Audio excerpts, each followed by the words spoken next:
Suddenly, it became so clear. Clarity could not be any more than what it already was. Suddenly, it became so self-aware to me what was going on. The clarity, the sense of awareness that had brazed over me like literally a heavy fog was lifted and I was torn. I didn't know what the next step was in this process. I really didn't. I didn't know if I should continue to keep embracing this awareness that I had, to keep embracing this distance because I didn't want to get hurt or open a can of worms again. I didn't know if I wanted to pursue what was already started. And when I say what was already started, it was years long. And I didn't know what the next step in the process was. And suddenly the clarity hit me. Nothing changes if I don't make the next move. And even if I make the next move, nothing might change either. Because the reality is, the person that needed to connect with me to make the next change had to be the one that sacrificed their pride to be able to connect. Until then, we'll have shallow conversations, shallow feelings toward each other, and the whole relationship will feel shallow.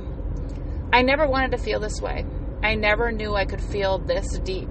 I never knew that I could feel so connected with my feelings on this that it would cause me to establish my boundaries.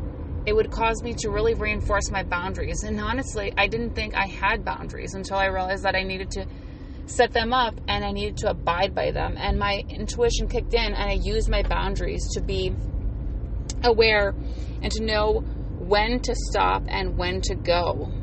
Setting my distance between this person was really like, I don't even know how to explain it. It was a shock because I thought it'll always be this way, but I really have to be aware of my mental health in this time. Because not being aware or self-aware of what is going on when it comes to this can really cause you to be locked down in a certain situation. Meaning you have so much stress, so much tension that it affects you mentally. You need to know when to set those boundaries and when to abide by them. And honestly, I'm proud of myself. I know. So you may be wondering, how is this even possible? And how did it get this far? Well, it got this far because I never established boundaries before, and it got this far because I didn't see clearly before. I wasn't aware how bad it was. I wasn't aware that it wasn't going to change. I wasn't aware that my sense of self-awareness and my sense of optimism was not the other person's sense of optimism. They had no optimism. They were completely fine without the accountability. They were completely fine with their pride. They were completely fine with accepting it is the way it is and there's no going back or changing it. And that's why we're in this predicament. They are very, very aware and know that they can push my buttons a certain way. They can do a certain thing. But do I let it trigger me anymore? No. I've grown more conscious of the way that my life will be when I am so aware of it. When I'm so aware of the air, the ambiance, the atmosphere, and the distance is so vital. And this distance is vital to any relationship when you get to this point. Because when you let the relationship rule your life and your emotions and your thoughts and anything around it, you seem to get so lost and caught up in the feeling that maybe you should make a move and make a change. When in reality, the person that needed to make the change was already not willing to admit. I've made sacrifices. I've made so many meeting halfways and so many changes to be able to understand this person, but I can't change who I am to appease this person. I can't change who I am because I am who I am, and masking is not acceptable anymore. Masking who I am to be what this person wants me to be, to fall over and go for what they want, is not who I see myself as. And meeting someone halfway is not easy. And I've gone that distance. I've tried to abide by what they said, what they wanted, and what they really were dreaming of. But at some point in your life, you have to realize that it's not all fun and games. You have to set your boundaries, because your mental health is more important than letting them rule your mental health. And you'll see when you get to this point in your life with someone that it is challenging, and you have to be self-aware. You have to work on yourself to get the clarity. You have to work on yourself to get through these tough times. You have to work on yourself to really embrace yourself for who you are. Who you are is what's important. Your purpose, your intention in this world. And I'm not saying go and be mean to them, but disregard what they think they should do with your life, how controlling they want to be with your life. Disregard how it should go, and really place yourself in the presence of your intuition and your mind, and think inside deeply, when last time? Is this a pattern? Does it repeat itself? And if so, what can you do?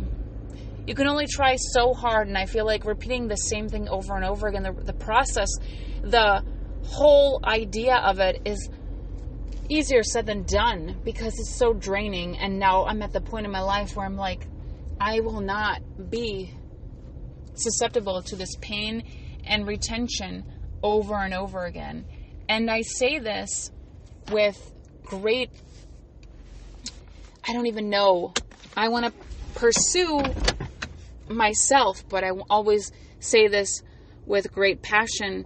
And I know that whatever happens in this world, it's not like I didn't try. I felt like I gave it my all. It got to the point where you give it so much, you put so much in, and you get zero result as a result of it. And you give yourself, you want to be appeased. And that's the thing. I was such a people pleaser. I was a yes person. I was whatever you want. But at one time, you wake up and you say, not today. I'm over with that, and it's not going to happen. And being a people pleaser, a yes person, is not the way to go. I say this with such dignity and such passion, because I've been here so many times. You've ever been in a place and it's like deja vu, and you're just so drained from repeating the same process, the same emotion, the same feeling, and you get caught up in it, and you're like, why are we here? Why does this person not recognize why we are repeating the process? The lack of respect, the lack of accountability, the lack of just anything in between, the gaslighting, all of it. It comes to light, and eventually you see yourself for someone that is lost in the mix, repeating the pattern over and over again in life.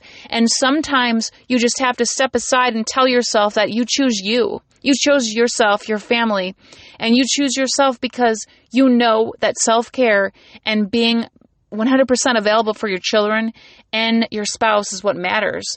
And when you choose you, you're choosing yourself because you value yourself. It showed you that yourself is more valuable than taking a hit and repeating it over and over again. And being self-aware of this pattern is so critical to the next step in the process.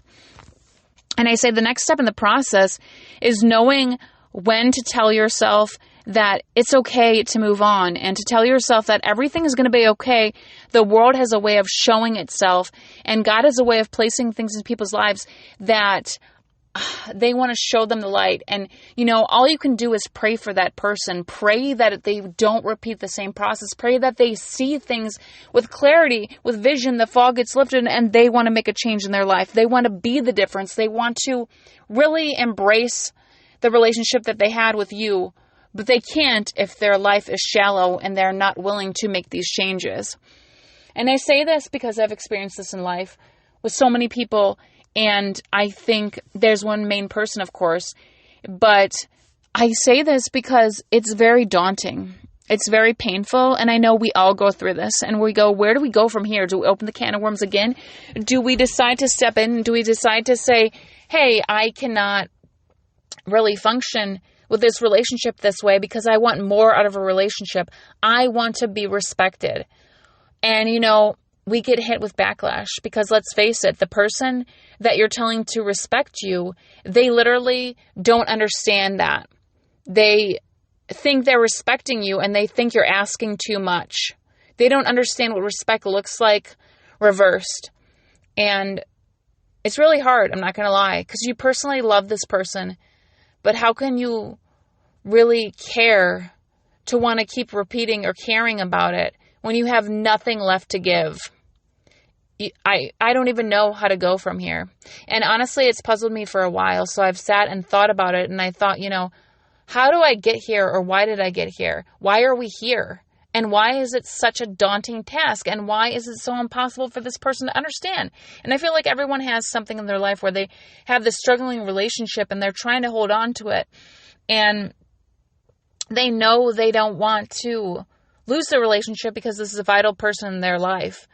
And I think the only thing we can do is step aside and pray about it. We can step aside, give ourselves boundaries between this person and ourselves.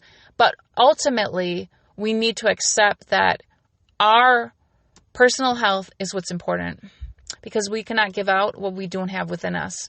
And so when we don't take self-care seriously, we are missing out.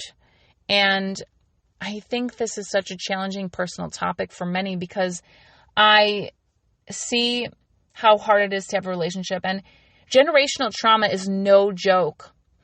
And if you look down your family history and you see where did it begin, or where was it, or was this always repeated, you can normally see a pattern. And when you set that boundary and you choose yourself, you're the one that's deciding to stop the generational trauma. You're the one that's deciding to put an end to it and value yourself. You're the one that's deciding that it's not going to happen today. You choose yourself. You choose your peace of mind, your grace. And I think there's nothing wrong with that, because if you don't stop it, or you don't let it get internally in you, and you don't give yourself a break from the interactions with them, then at the end of the day, you ultimately will be so burnt out that grieving the whole process, or grieving everything, will be almost impossible. You have to give yourself space and time, and maybe minimally see them or spend time with them. But know that if you can hold yourself and not break when they're around, that you have the power, not the power, but basically you have self-care. You have shown yourself that you are not triggered. And, there'll be times where you will be triggered. It's not easy. I'm not going to lie.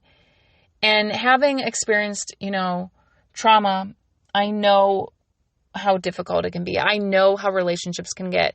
I know how challenging it can be. And I just wanted to tell you that what you tell yourself, and you're manifesting in your mind, and you're, telling the universe over and over again, it's going to be okay. I'm going to get through this. Is so essential. What you repeat in your mind is your reality. And sometimes it helps you rewire your mind to reset it. And mindset is life. Mindset is everything. So don't let it get you down. And remember, you have the ability to reset your mind, set the boundary, and really embrace life without, burning yourself out, but knowing that you can restart your mind. You can really get past this, but really value yourself and know that your self-care, your self-worth, and your peace of mind is what's important. And just remember to pray for that person, because you never know how God can show up in their life. And, I would like to say that the person has to be willing to change, which is really hard to say, because it takes more grit and determination than ever for that person to change. It doesn't happen overnight. It doesn't happen the next day. They're not magically going to change, but there is a possibility. And don't ever forget that.